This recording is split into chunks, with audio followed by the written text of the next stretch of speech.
What's going on, everybody? From the Jesuit Media Lab, this is... Dude, Jesuits Talking.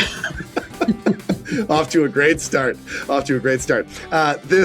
Everyone listening, everyone watching, this is my very dear friend, Father Damian Torres-Botello. He is the Director of Evangelization for the Jesuit family of parishes in Cincinnati, Ohio.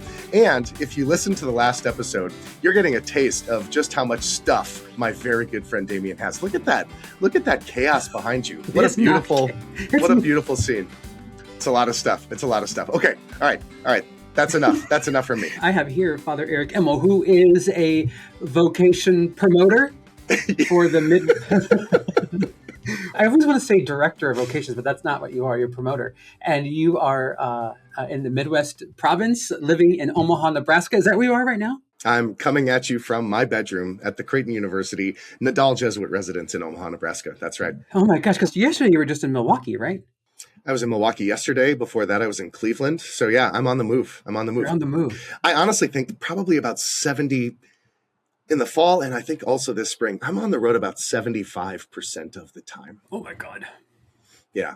So this is nice. This is going to ground me. I'm going to have to figure out how to travel with all this gear because we're going to be recording this. You have, I think, a little more stability in Cincinnati than I do. Yes. I'm going to have to figure out how to carry this gear around with me, which, by the way, can we just say that we're still figuring out how this gear works, aren't we? Oh my God. Yeah. I have this this thing right here, which is supposed to help me with my popping with the P's, but I don't know how to do it. So it's just here. So instead I have like a little fuzzy wuzzy on my microphone. Yeah, I think that's called a popper stopper, but we're figuring it out, right? All right. So we also got feedback on where we are looking. All right. So you tell me, Damian, where am I looking right now? Well, from what I can tell, it looks like you're looking at me. Okay. All right. Very good. Now, where am I looking? Maybe you're looking at yourself. Interesting. At first, I was looking at myself. And second, I was looking directly at the camera. Oh. And now where am I looking? At the camera? Now I'm looking at you. Oh. I'm like popping back and forth. My ojos are looking both ways.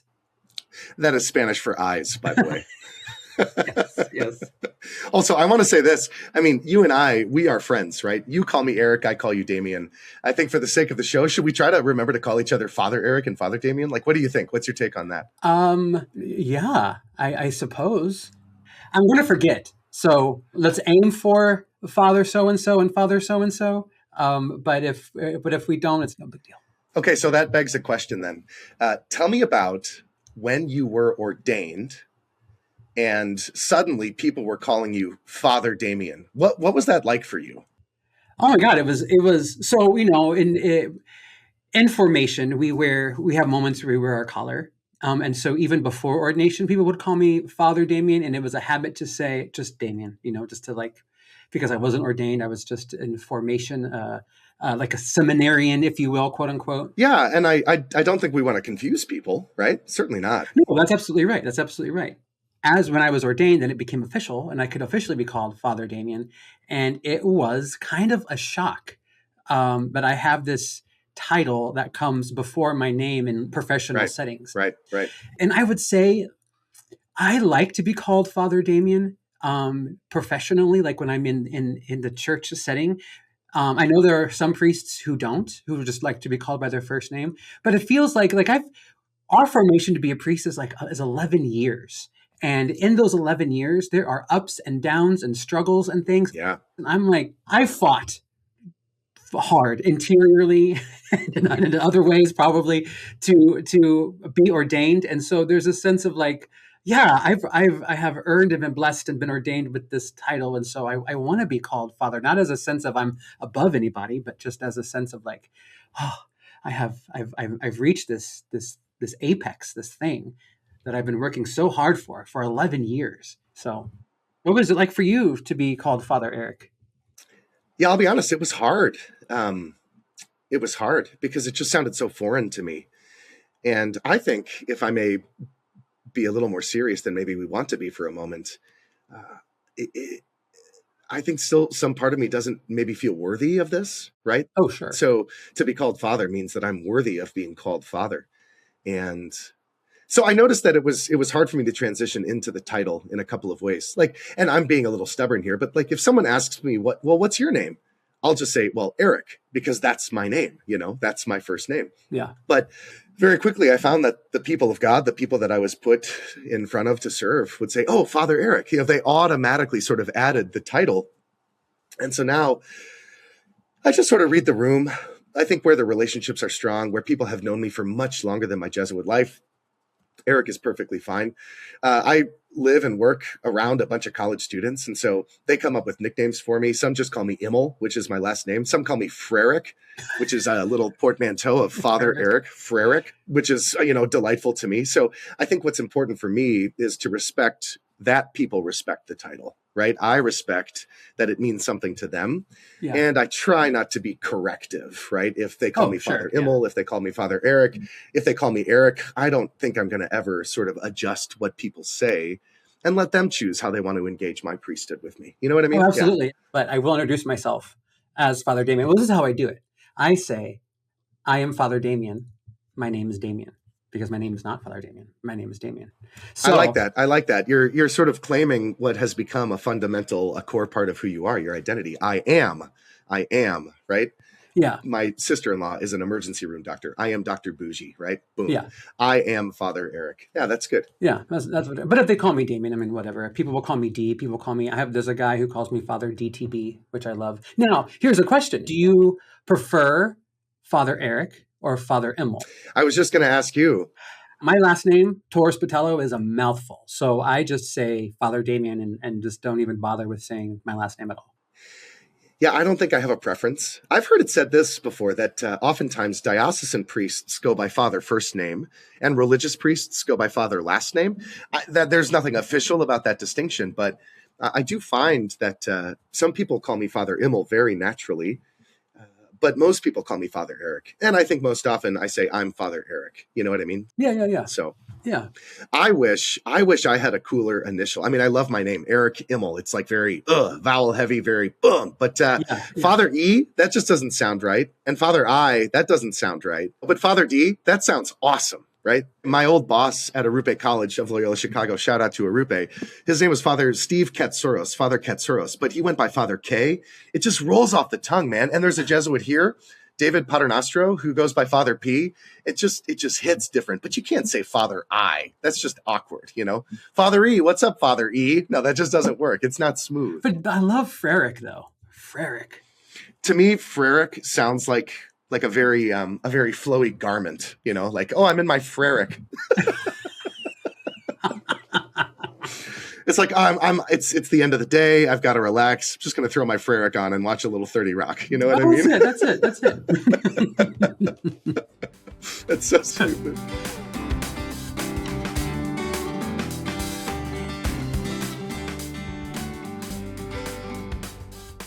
So what is our topic today? What are we talking about? Very good. Very good. So you might recall, if you've now heard this for the second time, that last time we talked about stuff. And that's going to be our general rhythm for these shows, right? We're going to just pick a very broad theme and just unpack it in real time. We're not terribly scripted. We're just going to sort of share our initial insights, our thoughts, and see where the conversation leads us. So just so folks know, that's the format of the show, right? Yeah. Our topic is nighttime, evening, as it were. Yes. The hours when the sun has set. Yes. So what immediately stirs in you when you think about night? Well, I mean, truly, I do recognize that you and I are night owls. That oftentimes when we have been in the same community, whether it's been living together in the same community or have visited a community together, you and I have tended to almost always be the last ones awake. For sure. Do you remember when we were studying theology at Boston College together, that for a while we did that thing called night pitch? No. Oh, yes. Yes, I do.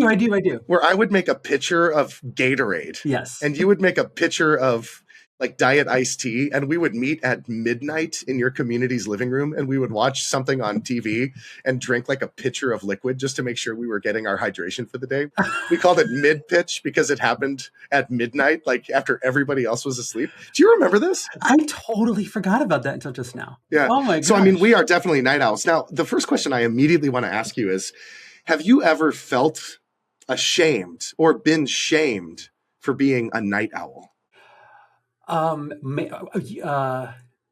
as a Jesuit, but definitely before I entered, I would be given a hard time. Like, why don't you just go to bed early? Why, I have every job, majority of the time that I have had, and maybe everywhere, I don't know, but definitely for me, it starts in the morning, and I have a hard time going to bed at night, and so I would stay up until 2 a.m. doing nothing really, but being at 2 a.m. and then waking up for a job that starts at 7 or 8. And of course, that would leave me tired. And then, so that's when people would give me a hard time of like, why don't you just go to bed early? Like, it's solvable. But that was kind of the extent of people giving me a hard time, was like, I would say I'm tired and they would tell me, well, this is why you're tired. It's like, oh, you're tired because you went to bed at 2 a.m. and you only got 5 hours of sleep. It's like, yeah, I know that. Yes, exactly right. I know that. I absolutely know that. I'm totally aware of that. Also, I do not like my lighting, by the way. We're going to have to, again, we're new at this. We're going to have to figure this out. We're going to be fine. But yeah, so I think that, well, there's this old adage in the Society of Jesus. Tell me if you've ever heard this before. The adage is that a good Jesuit wakes up at 5 o'clock twice a day. Meaning a Jesuit wakes up early, gets after it, gets their prayer done, does what they need to do to have a real head start on the day, and then they exhaust themselves for about 11 and a half hours. And then they take a little nap around 4 o'clock or 4:30 and wake up at 5 p.m.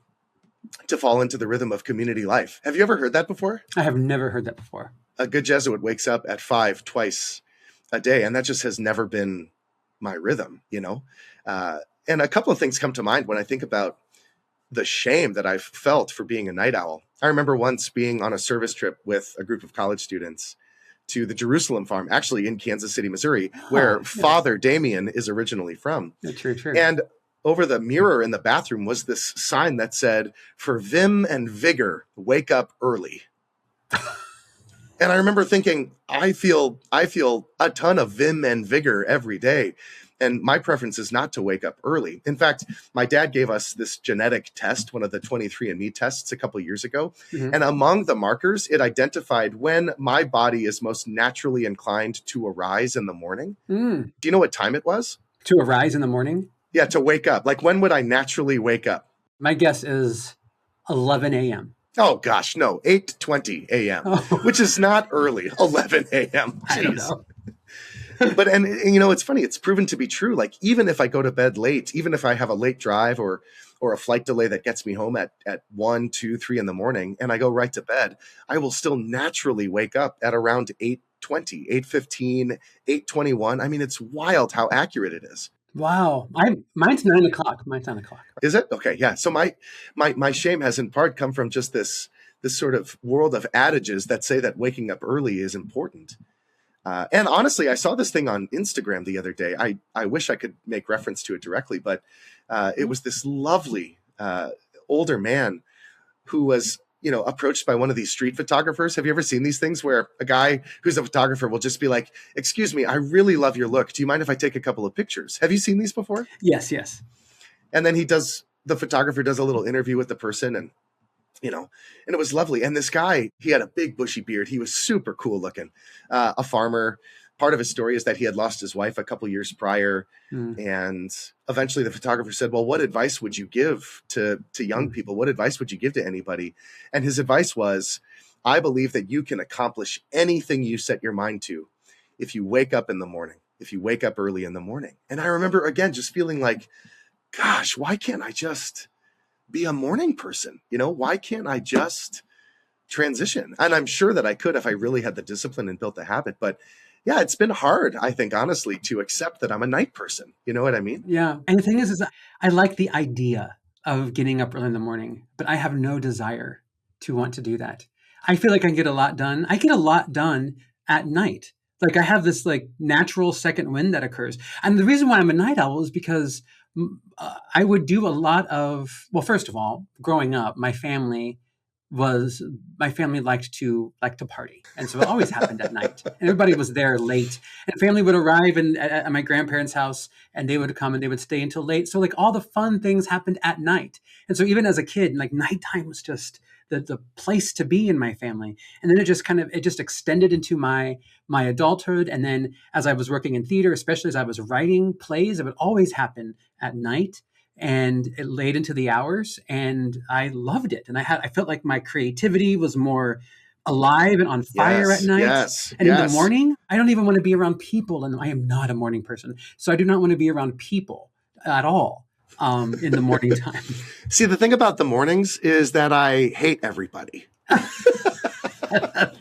That's right. I mean, I have a little. I don't know if we're supposed to do this as Jesuits, but like I have a water pot to boil water to make tea or coffee in my room, so that I don't go downstairs and be a grump to people, because all I want to do is go downstairs, get coffee, and go back upstairs. I don't want anybody stopping me and asking me questions or like, "How did you sleep?" I don't know yet. I don't know. I have to let me wake up. So I avoid all that. Yeah, I'm literally just reforming my mind and my heart for another day. Yeah.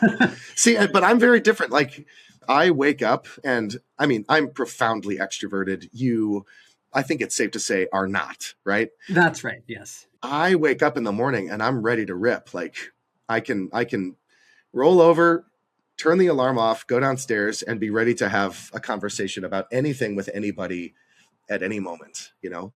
And the rhythm of my day is kind of interesting. I am most, I would say, focused in the morning. So if I have to, like in grad school for formation for priesthood, I would do a lot of my heavy academic reading in the morning because I just felt like my mind was a little more sharp.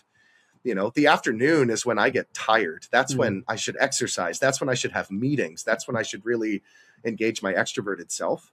And then in the evening, just like you, I feel like my creative side comes out. So for years, you and I both contributed to the Jesuit Post. You and I have both done a lot of creative writing projects in our lives as Jesuits. It's a passion of both of ours. And almost all of that happens for me at night. That's Absolutely. when I feel like I can tap into my creative self, right? Yes. Yes. I mean, even just the idea of looking out the window and not being able to see everything, it sort of demands that I go more to the interior. It demands that I engage my own mind, my own heart, my own imagination. That's where I think my creative energy comes from. So for that reason, I just kind of wrestle with the fact that I'm a night person. You know what I mean? Yeah. Yeah. Yeah. Yeah. So like tell me about like what are some good memories you have about nighttime? I mean, I know I have them, but like what about nighttime makes you want to continue to be a night owl, other than just what we've talked about? Well, that's interesting. See, I'm still not convinced that I want to be a night person. Oh, really? So let me just nuance that. Now, I'm not dismissing the question, but I'm not sure if maybe this is shame creeping in. I'm not sure if I like that part of myself very much. Oh, I think I've just started slowly. I mean, I'm a 43-year-old man. I've started to accept this part of myself, but I'm not sure if I like it, you know? Yeah, interesting. Well, that's interesting because I love it. I love being, and I've accepted it because I didn't want to be one. I wanted to be more like everybody else that I seem to know that likes the morning. But I just have learned to accept it because I love it, and to give myself permission to love it. Like just like my own introversion, it took me a long time to. I always thought there was something wrong with me because I was introverted, and then it's taken a while for me to be like, oh, I actually like it, and I want to be it. So I love the night. I love being a night owl. Yeah. But to your question, what are some things, some memories or some moments that I have about the evening that I really love? Well, I have, this is sort of embarrassing, but I categorize music in a bunch of different ways, right? There's a lot of different categories of music that I have in my head and my heart. But one category I have for music is that I believe that there are daytime songs and there are nighttime songs. Oh, yes. Right. So, okay, let's just tap into pop music right now. Do you know the song, The Man I Need by Olivia Dean? It's all the rage right now. Is that the one that's like rappy? Oh, no, that's my husband. Something about a husband. Oh, that's the one. I could buy a ring. I could like a decorated. That one? Is that what you're talking about? Yeah, that one. No, that's not the one. Olivia Dean is the one.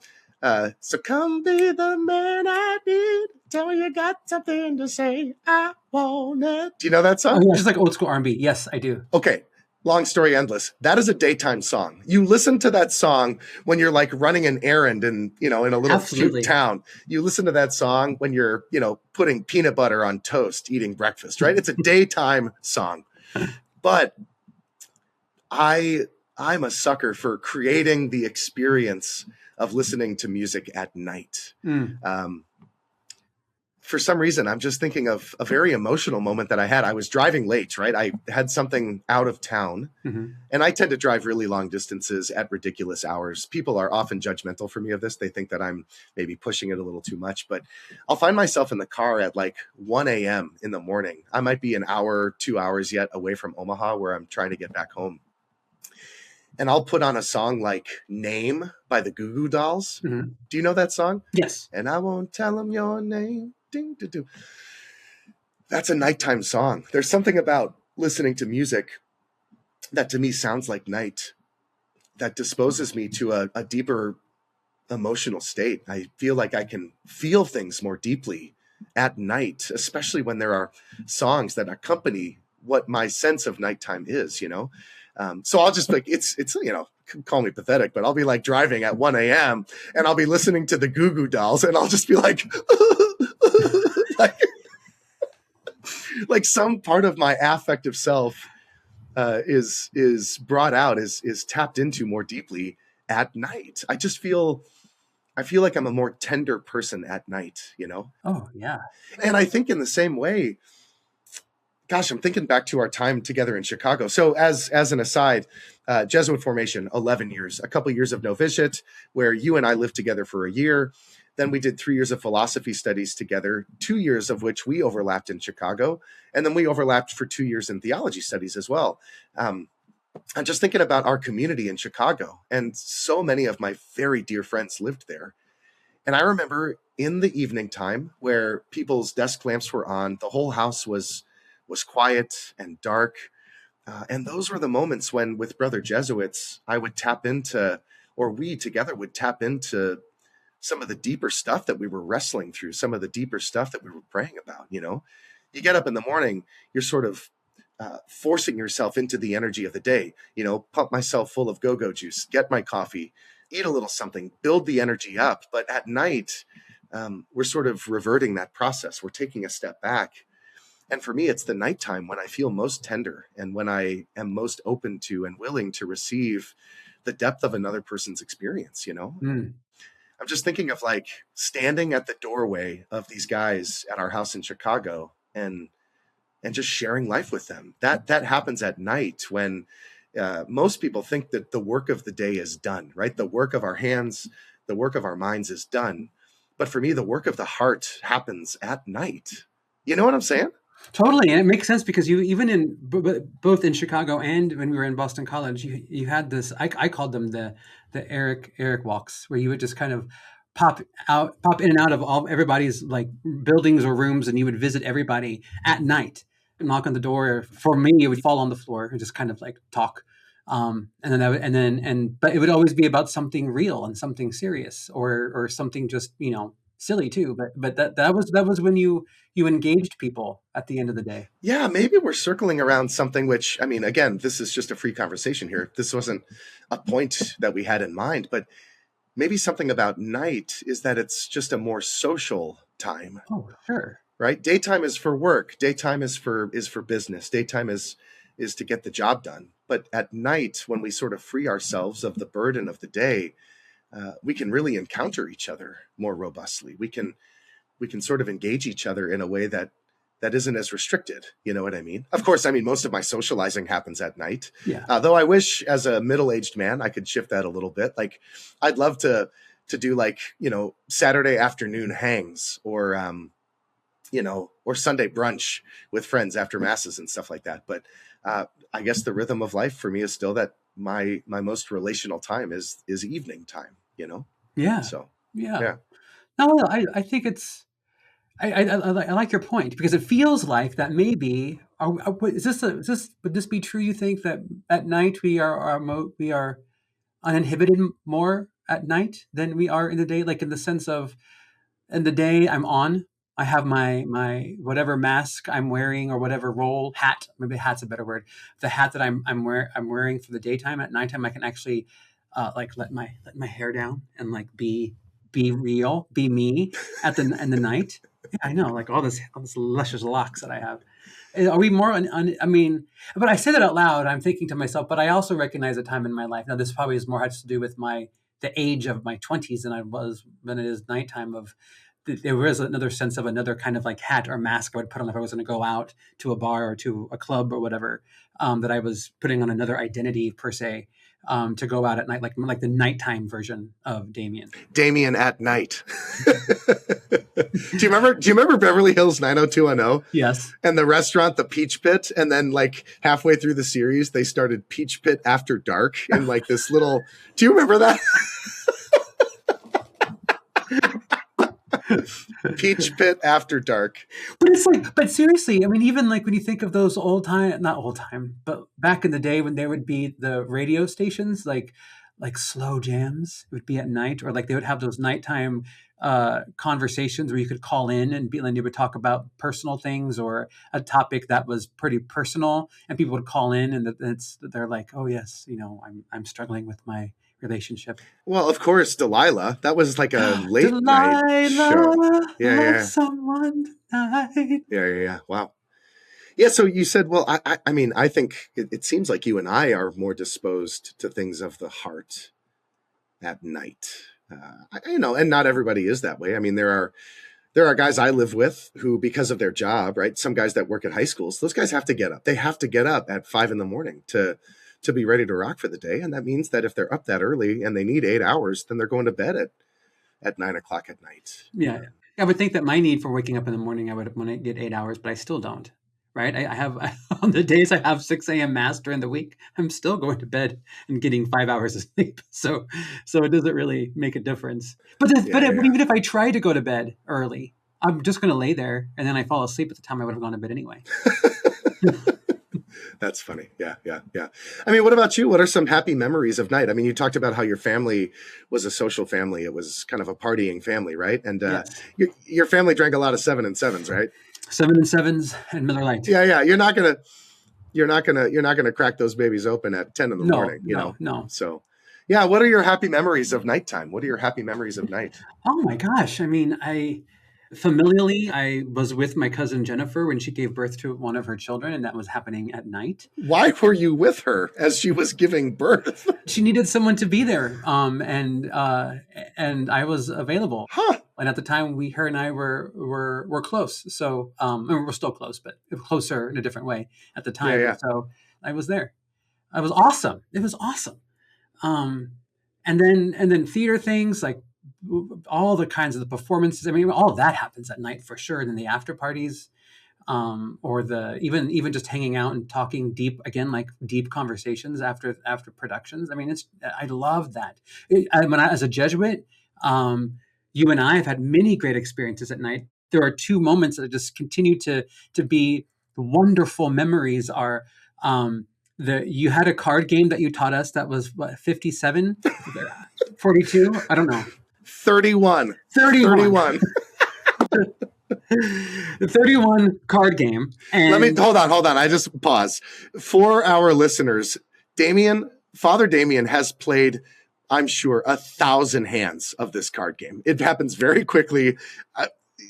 Your brain is a miracle. It's numbers. Anything with numbers, it just drives my brain all wild. So we're playing 32 and 31. Oh, 31. I'm sorry. I keep interrupting you. How rude. We are playing 31, and this is at Loyola Chicago, and there's a little small group of us. It's at night, and we are playing this game. We're having some beers probably, and we listen to the entire album of Jagged Little Pill by Alanis Morissette from front to back, and it was awesome. Like just singing the songs and playing this card game, which the card game in itself is pretty mindless. Doesn't require a lot of thinking at all, really. But it was a good vehicle to listen to this album and to be together. And then we did a similar thing when you and I were. I think we were in Regency. And which is like there's 3 years in which we at Jesuit formation we do a work at a Jesuit apostolate for 3 years in our formation. And so we have this moment where we can get together as regents. And we went to one of the Jesuit places in Michigan City, I believe it was. Yeah, yeah. And we did the same thing, played the same card game, and we're drinking some drinks. But this time we played the Third Eye Blind album from front to back. And it was another just like awesome moment, because as we're playing this music, we're talking about memories attached to the music, and it just led to other things, and it just got to it's just, you just really get to know each other and I don't know, it was just, those moments are just so awesome for me to remember, because I just love that. Yeah. Do you think nighttime has a youthful element as well in your experience? Well, mostly because I feel like nighttime tends to be when the youths are awake. I'm I entered later in life, not like that much later, but I was in my mid-30s, and throughout formation, even up to now, it's the younger guys that are awake, and so I attach that to youthfulness, um, most for sure, and so I think it makes me feel youthful, even if I am like steps away from being 50. Yeah. Yeah. It is a youthful thing, I think. And maybe that's why there's some people who like, I'm not shaming, but feel like they need to correct my circadian rhythms, because to be a responsible adult is to go to bed at a reasonable time and wake up early and do all the things that adults would do. Yeah. Yeah. Yeah. And so maybe that's why there's that sense that people need to like correct me whenever that happens. It doesn't happen a lot, but when it does. Yeah. Yeah. Yeah. Yeah. Do you think it's youthful? Do you feel youthful in your night times? Like, is that a youthful thing for you? I'm not sure. I do think that very often when last night is a great example. I had been in Milwaukee all week, and my flight landed in Omaha at like 10:50 p.m. So I made my way back to my community. I got home at about 11:15, and I just was not ready to settle down.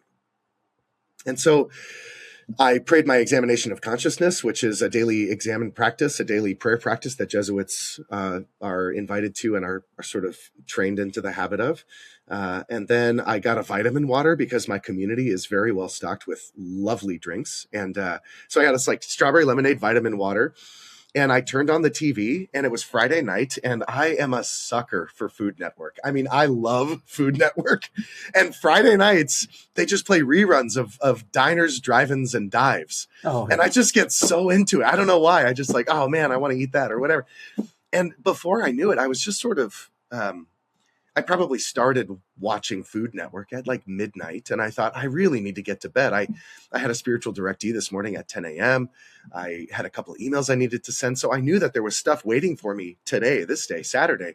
And it was 1:30, and I just said, Eric, just go to bed, man. Like, just go to bed. You know what I mean? And so a little begrudgingly, I was like, yeah, I just need to go to bed. I don't even remember what the question was. do you feel youthful? Do you feel youthful Do I feel youthful? in your nighttimeness? I feel like it takes me a long time to wind down at the end of the day. Mm-hmm. And for me, who often has a 9 p.m. mass, or who is speaking on the phone with candidates, which is part of my job, is accompanying guys through their discernment.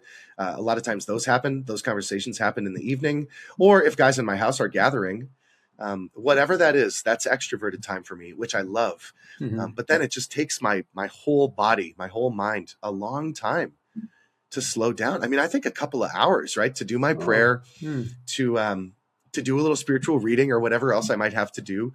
I usually, unfortunately, we're all a little addicted to our phones. And so I kind of run through the things that I run through, the news, Instagram, whatever else. And all of that just takes time. It just takes time. And that pushes me further into the evening. So it might be a lack of discipline for me, but I think more and more I'm feeling like staying up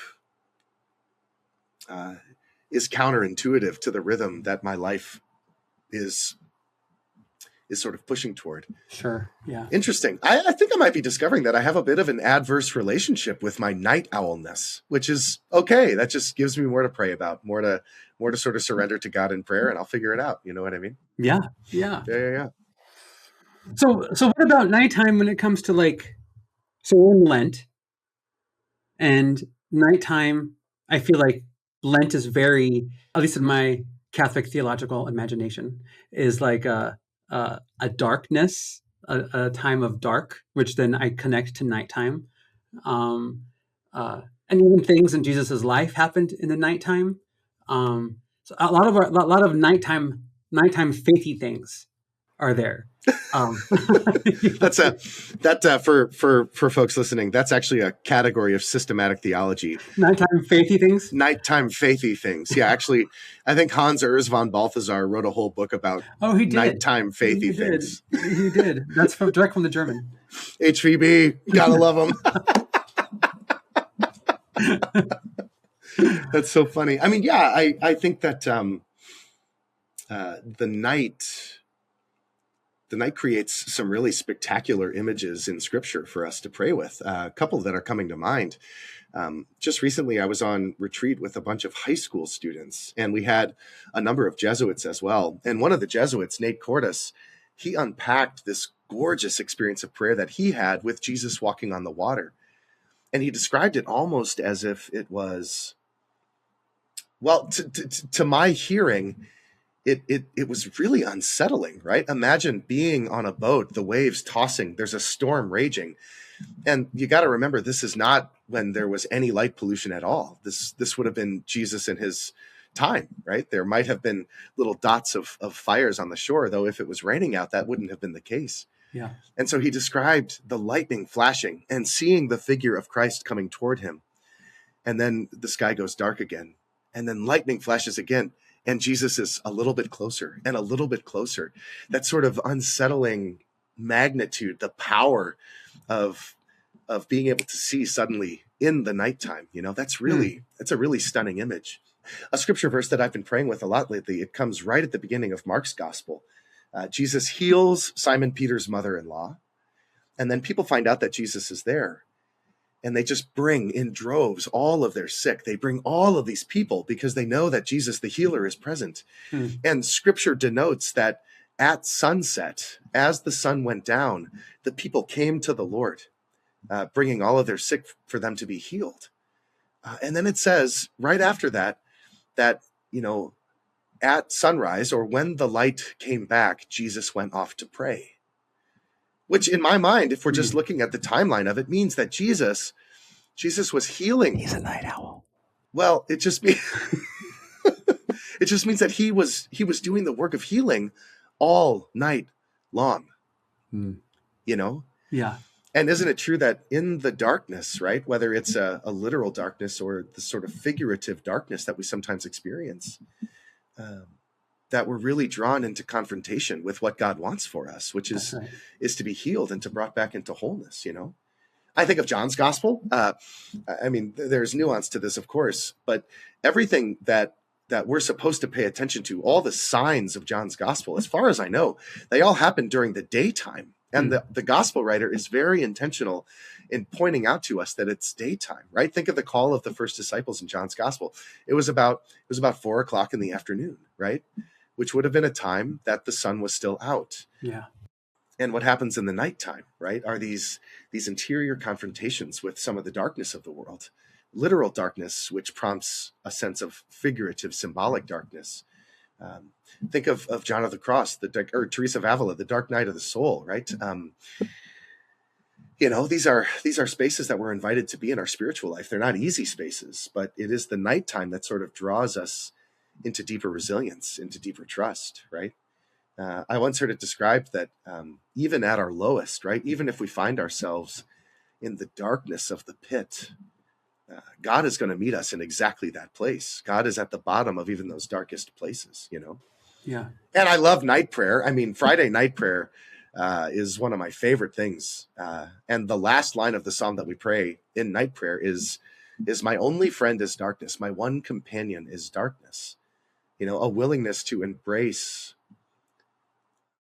the hardship of life and the loneliness of life at times, not to turn from it, but to embrace it so that we recognize how deeply we need God to show up for us in those moments of the literal or the figurative night, Yeah. Say briefly about like what is night prayer? What's the context of that for those who may not know? Oh, great. The prayer of the church, the prayer of the people of God, is called the Liturgy of the Hours. And it models a number of ancient traditions of prayer, but it's marked by certain hours of the day, right? So morning prayer, mid-morning prayer, noontime prayer, mid-afternoon prayer, right? They all have these Latin names, and we can unpack that at some point, but it just sort of marks the rhythm of the day. And the last hour of the day is night prayer, Compline, and it includes a couple of things. It includes, yet again, a call for God's presence. And night prayer is unique in that it asks of us an act of contrition, or an examination of conscience, which is a moment at the end of the day to acknowledge where we fell short of loving God, ourselves, and others. And then through a hymn of praise, we surrender our night to God, to Mary. It ends with, Lord, grant me a restful night and a peaceful death. It's like, oh gosh, okay. So whatever happens when we are not awake, we surrender that to the Lord. So that was a little clunky.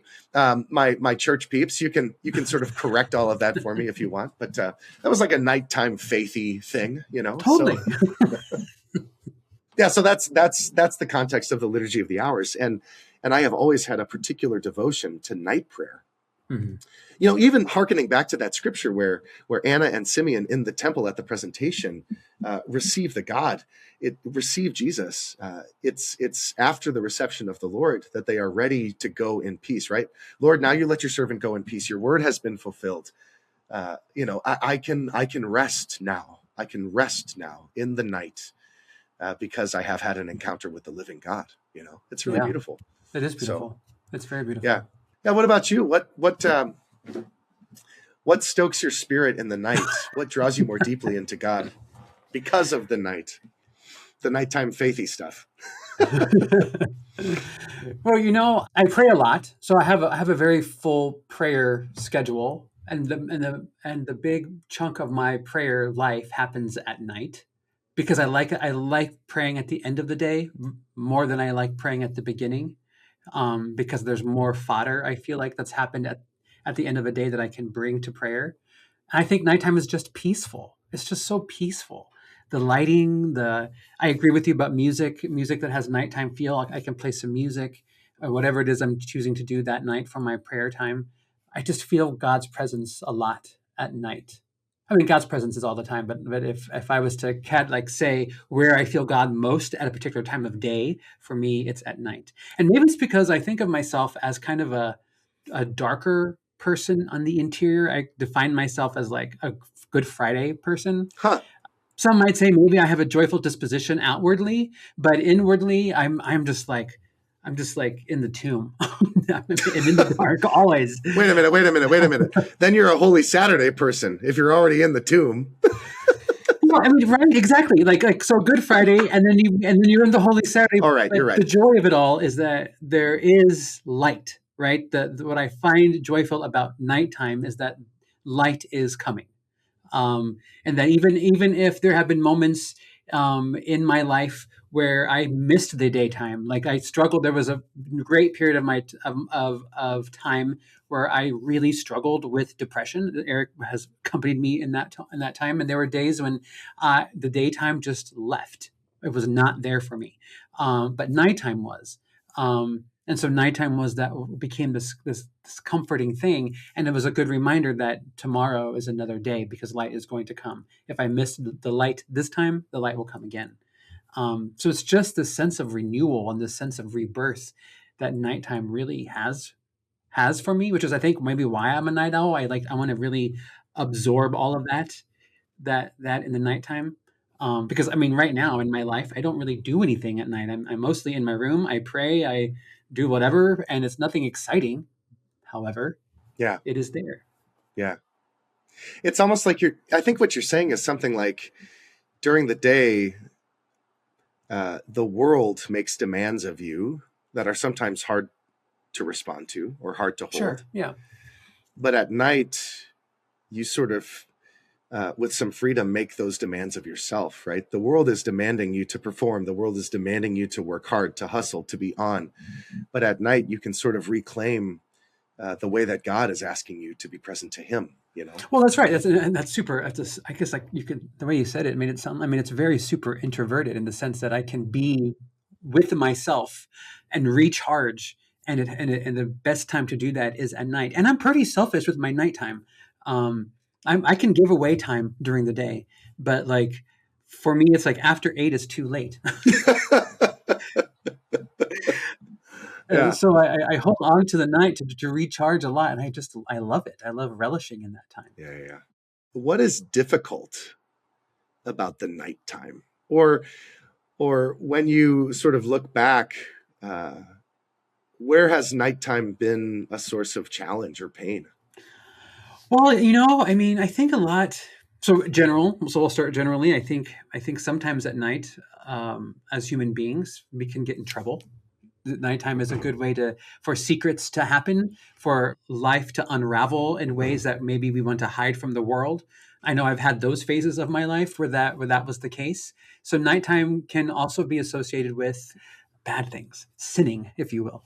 But for me, and on a personal level, I found out my mother passed away at night. Mm. So that's where nighttime can be hard, right? That it does feel like even in the world, right? Like when you wake up in the morning and you hear a country has been bombed overnight, or that people were taken from their homes at night. So night is a cover for can be a cover for bad things, for bad news and things like that. So can I ask a very, very personal question? Yeah. Can you just take us to the moment when you found out about your mom? Oh. I think that I was, and I'm so sorry, I should remember this. You and I were living together, and I don't have memory of you breaking that news to us. I don't have memory of when you got that news. I probably should. Maybe this makes me a terrible friend. No, not at all. Can you just take us into that moment? Sure. It was nighttime. And I was working my ministry at the time. This is at Loyola Chicago when we were studying philosophy. And the ministry I was working at was with this organization called Emmaus Ministries. And so I remember Emmaus. We would accompany men who are surviving the streets through prostitution. And so the shifts, they were all day shifts, but you had to pick a 4-hour block. And my block was at 10 in the evening. Yeah. And we would go down to the Lakeview area, Boys Town, and just walk. We'd be in pairs or in threes, and we have a badge that said Emmaus Ministries, and we would just walk and just be. It was a ministry of presence. And if men who were surviving the streets through prostitution were around, they would approach us, and we would offer conversation. We would offer resources, but the idea was to get them off the streets and get them to a place where they could do that. So it was a Friday. This would have been a Friday. And I was at Emmaus Ministries, and another Jesuit friend of ours, Father, not Father then, but Father now, Father Garrett Gunlack, also happened to be in the same area for, I don't know for what reason. And we had been trying to meet up just to say hi. And we just kept on missing each other. And then finally, the evening was about 1 a.m, maybe 1:30, and our evening for Emmaus Ministries had concluded. And so I was going to walk to the Belmont line that's down there. Yeah, the red line stop at Belmont. That's right. Red line? Yeah, the red line. Yeah. And I was walking that way, and I was texting Garrett, letting him know this is where I'm going. And he was like, well, I'll meet you there was before we got to the stop, there was like a diner that was like at the corner. And so I was waiting for Garrick to arrive, and I get a call from my dad, and I remember saying, "Uh-oh," because my dad doesn't call at 1:30 in the morning. And so I knew what was happening. My mom had been sick, so it was a surprise, and yet she had entered hospice. And I thought that she was going to be there for a while because my grandparents, when they were in hospice, were there for a while. My mom had just entered hospice. And so I get the call, and then my dad tells me what happened. My mom died. And then as my dad is talking to me, Garrett comes up, and he stands next to me, and I hang up, and we go to the diner and have some coffee. I don't know what we had, something. And he just kind of sat there with me. And then we got onto the red line to go home. And I think he might have been the one who might have shared the news with our rector at the time, Kevin Flaherty. And I think maybe you and others. I don't know, because I don't recall telling people. Wow. I just remember people coming to my room and already knowing. So, and maybe I did tell people, but that I don't remember that at all. Yeah, and that was at night, right? That was a nighttime moment. Yeah, thanks. Yeah, I don't think I knew that story, or at least if I did, it had escaped me. Yeah. yeah, Nighttime can be hard, yeah, I mean, I think, without unpacking the juicy details, certainly the things that I most often have to confess, the things that I most often consider as regrets, I mean, those things happen in the night. They happen at night. yeah, they do. It's almost as if because the light isn't shining, we're more inclined to hide, right? As you said, to try and keep things secret. Yeah, And so I don't want to diminish the night, or I don't want to, make the night the villain of our stories. But there's some kind of reclamation maybe we need to take over the night, so that it becomes, as it is so naturally for you and I, a space where we can do really healthy things, really important things, right? well, and I think that's. I mean, isn't that Lent? I mean, we in the sense of darkness. If Lent is not a nighttime thing, but if we think of Lent as a time of darkness, as we prepare ourselves for the light of the resurrection, we are, in a sense, using this nighttime to move deeper towards our own reconciliation, moving deeper towards Christ. I mean, we already know the story, right? So I mean, it's not a surprise that Christ is being crucified and then will rise again, but moving deeper towards a relationship that we want. And so it's happening in the sense of darkness, a darkness that is not forever, right? Because as we move through Lent, in my Catholic imagination, there's like cracks that occur, and light seeps through. And as light seeps through, we can see more clearly what we're trying to avoid, what we have, or what we're hiding in the night. Yeah. So in that sense, like darkness and light really do work together. But it's never permanent, which is what I think I love about nighttime, and I love about this idea of darkness and Lent, even Advent for that matter, that it's not a permanent thing. It is a journey, it is a moment, it is something that we all go through, but there is always an abundance of light that does shine through at some point. Yeah. Maybe not as quickly as we want it, but it does happen. Yeah. I mean, yeah, Lent certainly is a season of penance, and just like a smattering of images that are just, I'm collecting. Can I just spit them out at you? Spit them. Right, like one is that just unbelievably powerful book, Elie Wiesel, Night, his experience in a concentration camp, and he frames that all around the experience of darkness, of night.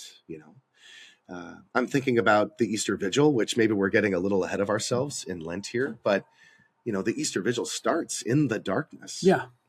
And it's through the procession of this Easter candle, through the lighting of the congregation's candles, that we sort of welcome the light to come back in. But we need that period of darkness first. Yes. Yeah.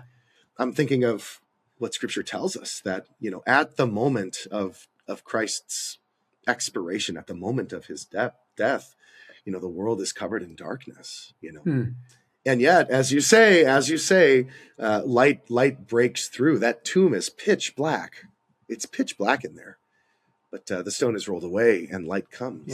Yeah, it does. And I think what we're sort of saying is that we can't avoid the night. We can't escape the experience of the encounter with darkness.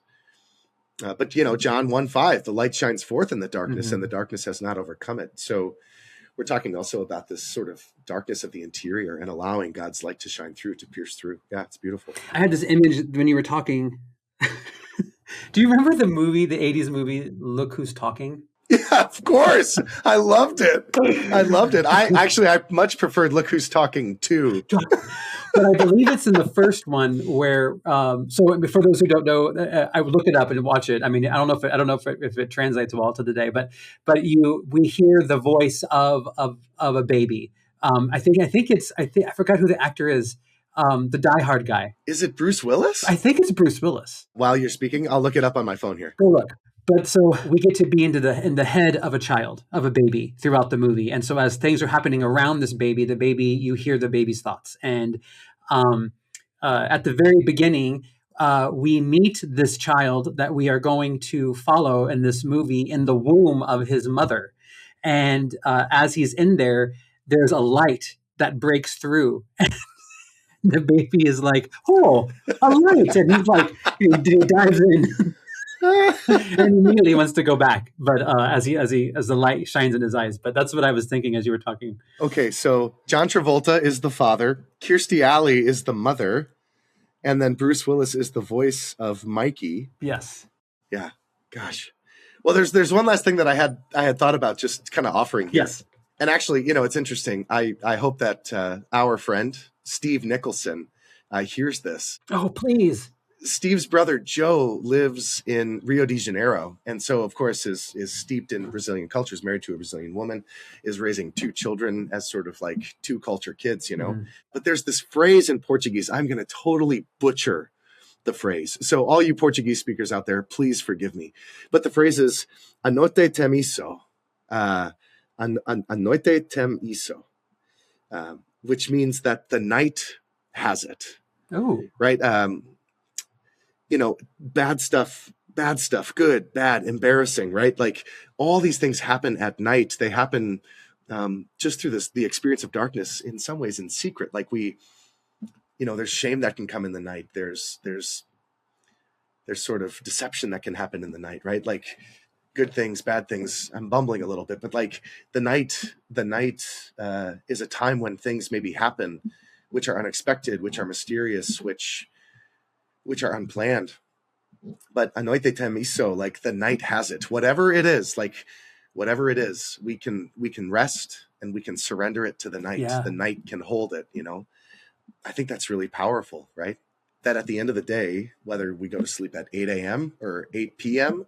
or we go to sleep at 2 a.m. or whatever, like that moment of rest, that moment where we allow our bodies to truly be at rest, like we can surrender the fullness of our experience to the night, and the night has it, and the day comes. Yeah, that's a real good phrase of like vulnerability. I mean, we really are vulnerable at night. I mean, any living thing that needs nighttime, that's vulnerable, right? And so, like, it's a sense of really handing it over, and in my handing it over to God, in the sense of like trusting that at this time where I am defenseless, that I will be protected and that the night will have it. And not just that, but also whatever it is that I'm carrying.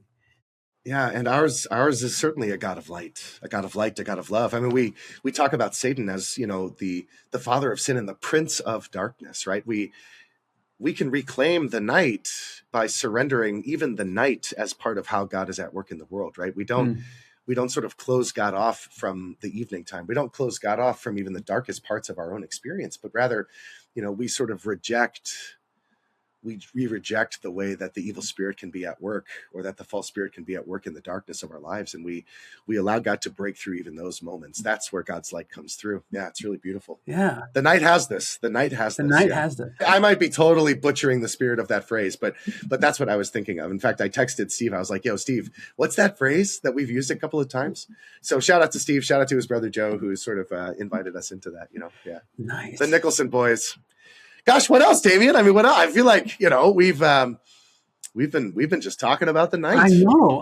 A lot of things. Just on a side, what else happens at night is the story of A Christmas Carol. That happens at night. Scrooge. You're going to drop A Christmas Carol an hour into our conversation? This is why we need to script. Well, when you were talking about the night has it, I was thinking about like I think it's the Jim Carrey. The Jim Carrey version of A Christmas Carol, the animated-ish one, and the second ghost is like a candle. That's all I got. And with that, this has been Two Jesuits Talking. I love it. Ooh, I really hate this lighting. I really hate it. I feel like I keep turning bright red like a tomato. I'll figure this out. I'll get one of those like round lights that, you can like... You're just blushing, that's all. You just blush a lot. That's what we'll say. I do. Do I blush? I don't think I've ever seen you blush. Yeah, I don't tend to get embarrassed. Well, maybe embarrassment is a whole other episode. Oh, God. And at some point, we may have to run this back and do a whole episode on the daytime as well. Oh, probably so. Although I think we've kind of balanced the reality of both, you know. Yin and yang, if you will. Yeah. Good. Well, gosh, Damian, I love you. Love you too. I love you. I love doing this with you. This has been so good. All right, should we roll these end credits? Oh, we have these credits. Yes, we do. Okay, so first thing is this. Let's just take a moment and offer our listeners 3 questions to help ground them in their prayer, ground them in their relationship with Jesus, right? Okay. This is from the spiritual exercises. Yes. We'll just leave a moment of pause for people to consider, to prayerfully ponder these 3 questions. You ready for this? Totally. Okay, so the first question is, what have I done for Christ these days or this day?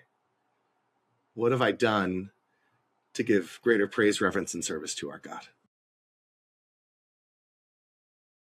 And then what am I doing right now? I mean, how am I witnessing the reality of God right now? And in light of the invitation, whatever that invitation might be, what will you do? What will you do for the Lord? How will you surrender yourself more fully to Him? So, just a moment of prayer. Amen. Good.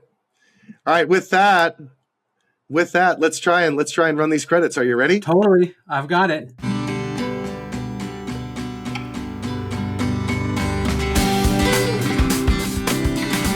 So this is Two Jesuits Talking, which is a production of the Jesuit Media Lab. The show is edited by Frank Tucson, who also wrote the music for this show. Thank you, Frank, for that. Damian, take it from there. The Jesuit Media Lab team includes our boys, Mike Jordan-Lasky and Eric Clayton, Marcus Bleach, and of course, the lovely Becky Sindelar. And your hosts are Father Eric Immel and Father Damian Torres-Botello. To learn more about the Jesuit Media Lab, visit jesuitmedialab.org. And if you're interested in learning more about becoming a Jesuit yourself, check out beajesuit.org. What a gift. Yes! Peace! Peace. Out.